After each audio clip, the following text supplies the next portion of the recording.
आज हमारे बारे में एक और तो ये कहा जा रहा है कि हम 3.75 ट्रिलियन की इकॉनमी बन गए हैं। 2023 में 7.2% की जीडीपी रेट रिकॉर्ड करते हैं और उन थोड़ी सी कंट्रीज़ के लिस्ट में इंक्लूड होते हैं जिन्हें हम फ्यूचर प्रूफ कह सकते हैं, क्योंकि ऐसा एक्सपेक्ट किया जा रहा है कि यहाँ का ग्रोथ मोमेंटम कंटिन्यू रहने वाला है।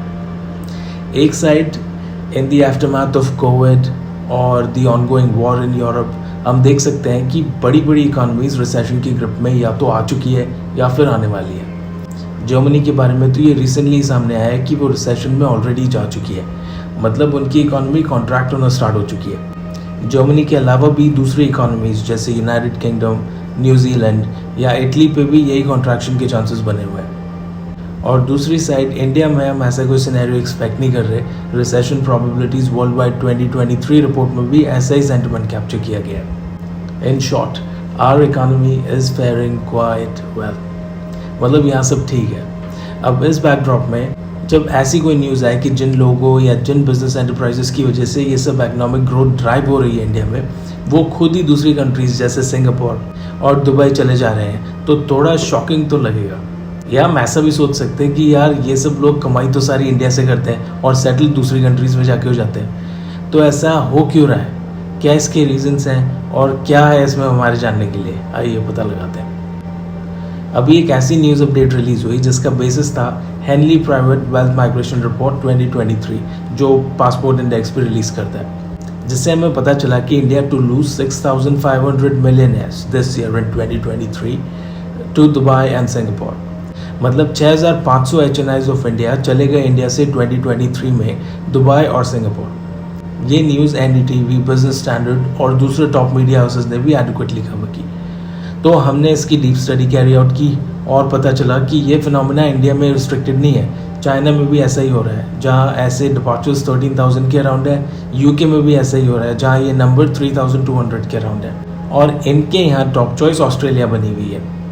इन डिपार्चर्स की लिस्ट में चाइना ने ही फर्स्ट पोजीशन होल्ड करके रखी है, मतलब वहाँ के HNI मिलियनेयर सबसे ज़्यादा नंबर में बाहर की ओर मूव कर रहे हैं। इंडिया की पोजीशन 6,500 पे सेकंड नंबर पे है, जो भी बहुत ज़्यादा है। तीसरे नंबर पे यूनाइटेड किंगडम और फोर्थ पे है रशिया, जो ऑब्वियस है।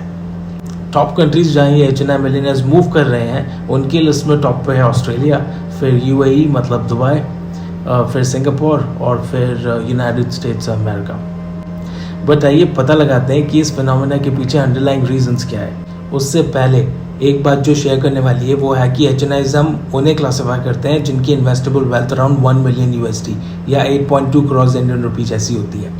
दुनिया भर में अगर हम HNIs का डाटाबेस एक्सप्लोर करें तो सबसे ज़्यादा ये यूनाइटेड स्टेट्स में ही मिलते हैं, जहाँ इनका नंबर 24,480,000 के अराउंड है।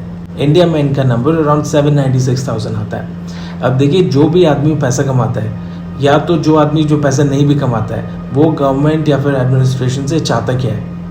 Quality education, low taxation, dependable health care, quality roads and transportation, corruption free administration, और बस यही सब।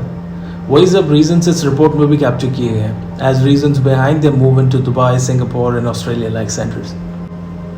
रिपोर्ट में जो रीजंस दिए हैं उनमें है प्रोहिबिटिव टैक्स लेजिस्लेशन, मतलब एक्सेसिवली हाई रेट्स। अब हमारे यहाँ पे ही देख लो कि अगर कोई HNI 6 करोड़ साल में कमाता हो तो वो 40% के अराउंड, मतलब 2.4 करोड़ के अराउंड तो टैक्स में ही लूज़ कर देता है, जिसके अगेंस्ट उसे कुछ खास मिलता नहीं है गवर्नमेंट से। मतलब इतना पैसे देने के बाद भी एजुकेशन प्राइवेट ही लेनी पड़ती है, हॉस्पिटल्स भी प्राइवेट वाले ही जाना पड़ता है, सिक्योरिटी भी प्राइवेटली ही हायर करनी पड़ती है, और करप्शन के बिना तो यहाँ कुछ होता ही नहीं। यही अगर वो दुबई जैसी कंट्रीज में चला जाए तो वहाँ या तो टैक्स एग्जेम्पशंस मिल जाएंगे या फिर very low rates of taxes applicable होंगे। साथ ही रिटर्न ऑन टैक्सेस पेड भी बहुत अच्छा होगा, मतलब एजुकेशन अच्छी होगी, सेफ्टी एंड सिक्योरिटी, हॉस्पिटल्स की अवेलेबिलिटी, करप्शन नहीं होगा, और बहुत कुछ जो इंडिया में लग्जरी ट्रीटमेंट में भी नहीं मिलता। ये रिपोर्ट बोलती है कि ये डिपार्चर्स हैं exodus for a better life, जो सही भी दिखता है। बस थोड़ा इन्वेस्टमेंट करो, दुबई गोल्डन वीज़ा लो और सब कुछ सेटल। हेनली एंड पार्टनर्स के CEO जोएग स्टेफन का कहना है कि आगे ये नंबर और ज़्यादा बढ़ने ही वाला है, जो हमें तो ऑब्वियस भी दिखता है। अब ये तो सब फैक्ट्स थे, हमारी गवर्नमेंट इस चैलेंज से कैसे डील करती है ये तो टाइम बताएगा। बट अगर ऐसे ही एक्सोडस चलता रहा तो लॉस सुन जाने वाले HNI से ज़्यादा हमारी कंट्री को है। It's high time that we address it. Thank you.